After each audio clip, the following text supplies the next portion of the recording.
নমস্কার, আমি প্রতিটি রান্নাঘরে সবাইকে স্বাগত। আজ বানাবো বাচ্চাদের টিফিনের একটা টেস্টি রেসিপি, মশলা ব্রেড। এটা খেতে খুবই টেস্টি হয় আর আমি শিওর বাচ্চাদের এটা খেতে কিন্তু খুবই ভালো লাগবে। তাহলে চলো বন্ধুরা, দেখে নেওয়া যাক কিভাবে এটা বানাই।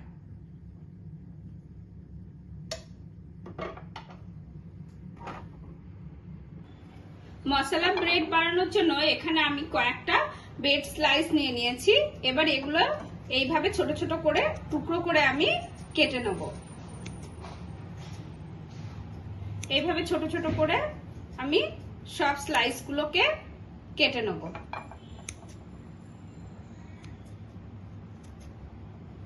এখানে ব্রেড গুলো সব টুকরো করে কাটা হয়ে গেছে। আর এখানে নিয়ে নিয়েছি আমি কিছুটা আদা, রসুন আর দুটো কাঁচা লঙ্কা। এটারও একটু চপারে দিয়ে আমি একটু চপ করে নেব। আর এখানে নিয়েছি অনিয়ন, এটাও আমি একটু চপ করে নেব।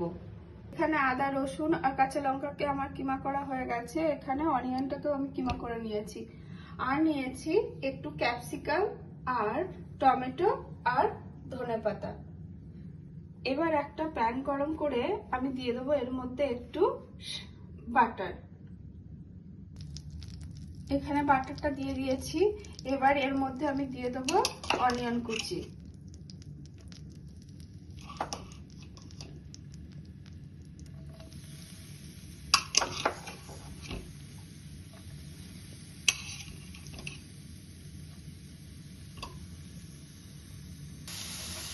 এবার অনিয়নটা বেশ ভালোভাবে আমি একটু ভেজে নেব।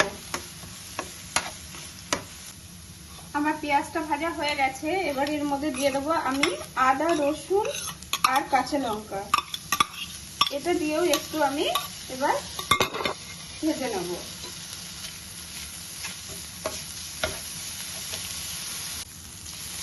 এগুলো সব ভাজা হয়ে গেছে। এবার আমি এর মধ্যে দিয়ে দেবো টমেটো কুচি আর ক্যাপসিকাম কুচি। টমেটো আর ক্যাপসিকামটা একটু সফট হওয়া পর্যন্ত আমি এটা ভেজে নেব।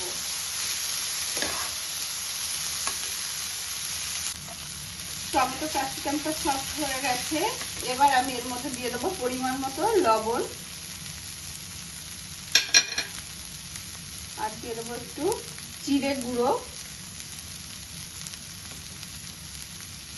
আর দেব বেশ খানিকটা পাও ভাজি মশলা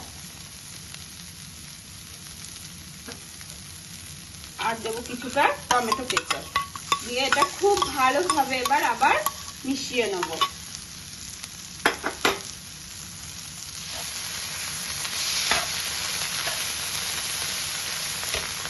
সমস্ত মশলা এখানে ভালোভাবে মিশিয়ে নিয়েছি। এবার দিয়ে দেবো টুকরো করে রাখা ব্রেড গুলো দিয়ে এটা খুব ভালোভাবে এবার আবার মিশিয়ে নেব।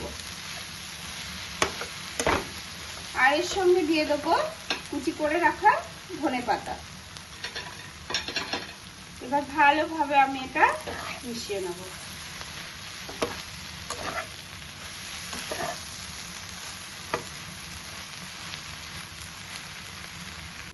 মশলাগুলোর মধ্যে ব্রেডের টুকরোগুলো দিয়ে আমি খুব ভালোভাবে মিশিয়ে নিয়েছি। আমার রেডি মশলা ব্রেড।